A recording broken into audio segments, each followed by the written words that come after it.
La liste du département du Cher pour cette élection régionale.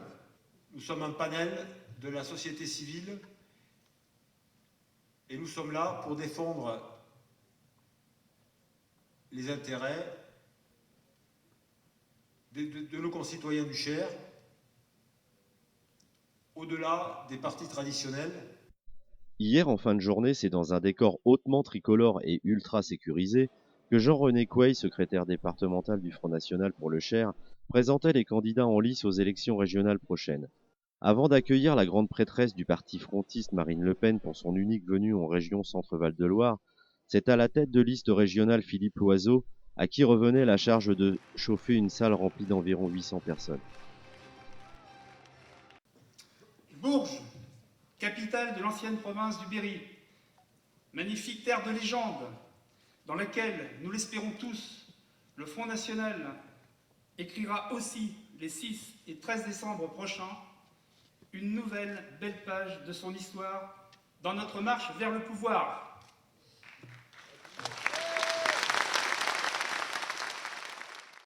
Route vers le pouvoir.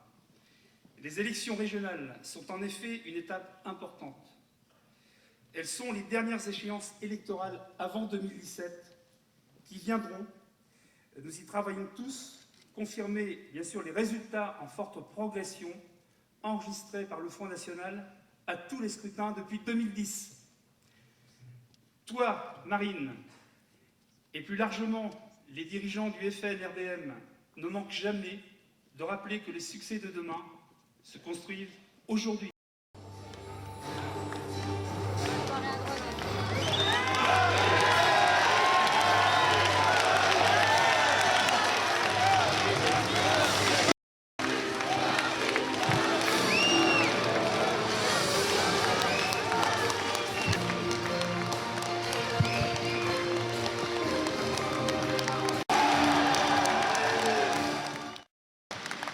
Quelle salle! C'est toujours la même politique qui est à l'œuvre depuis maintenant plus de 30 ans. C'est toujours la même mise en œuvre des directives de Bruxelles ou des consignes de Berlin. Vous voulez un autre avenir pour le Centre-Val de Loire? Vous voulez un autre avenir pour la France? Alors il n'y a pas d'autre choix que de voter pour la liste du Front National menée par Philippe Loiseau. Le chômage monte, les collectivités locales s'endettent, les impôts flambent, les entreprises rament, la formation professionnelle n'est pas adaptée aux sollicitations du monde du travail. Ici comme ailleurs, l'apprentissage diminue alors que c'est le meilleur moyen d'assurer à nos jeunes une entrée réussie sur le marché du travail. Enfin, le marché du travail, pour ce qu'il en reste. C'est Sarkozy et Hollande, malgré les insultes qu'ils se lancent, sont toujours bien d'accord quand il s'agit de faire du tort aux Français. Toutes les mesures les plus détestables de Sarkozy, les socialistes les ont reprises au lieu de les corriger. Ou alors, il les a aggravées. C'est le cas en matière de sécurité. Tiens, on n'entend plus parler de sécurité en ce moment. Madame Taubira n'a fait que reprendre la politique de Madame Dati. L'une avait décidé de laisser tout le monde libre en dessous de 3 ans de peine, l'autre a décidé de laisser tout le monde libre en dessous de 5 ans de peine. C'était un bon moyen de vider les prisons. En effet, plus personne n'était ni condamné ni emprisonné. Mais les conséquences, c'est vous, bien entendu, qui les payez. Car tous ceux qui sont dehors, eh bien, sont ceux qui continuent à commettre leurs méfaits. L'un a trahi ses promesses de 2007, l'autre a menti en 2012. Les frères siamois de l'UMPS ont en commun leur déconnexion totale avec les souffrances vécues par les Français.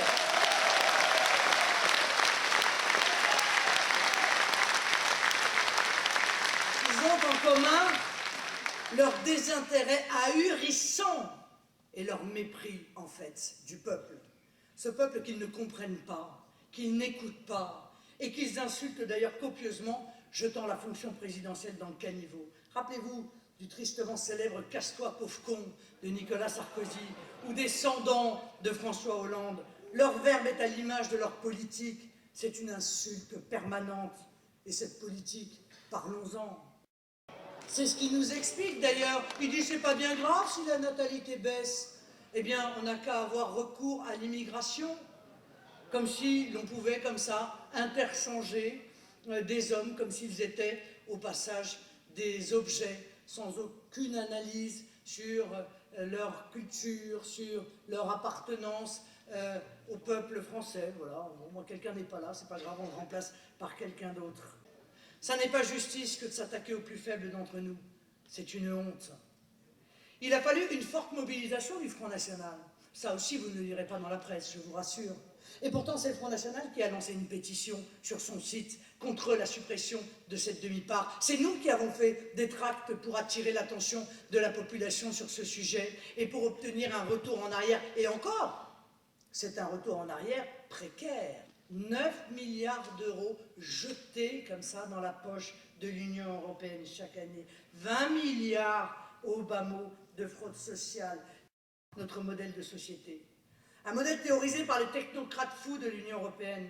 Du profit, encore du profit, toujours du profit pour la caste des élites, de l'austérité, toujours plus d'austérité pour les peuples. Tout ce qui entrave la marche inhumaine de l'européisme doit être éradiqué. Les identités nationales seront dissoutes par le tsunami migratoire. La démocratie sera renversée par la dictature de la monnaie unique. Notre patrimoine alimentaire sera contaminé par les poulets à la javel et le bœuf aux hormones américains qui investiront nos assiettes par la grâce du traité transatlantique.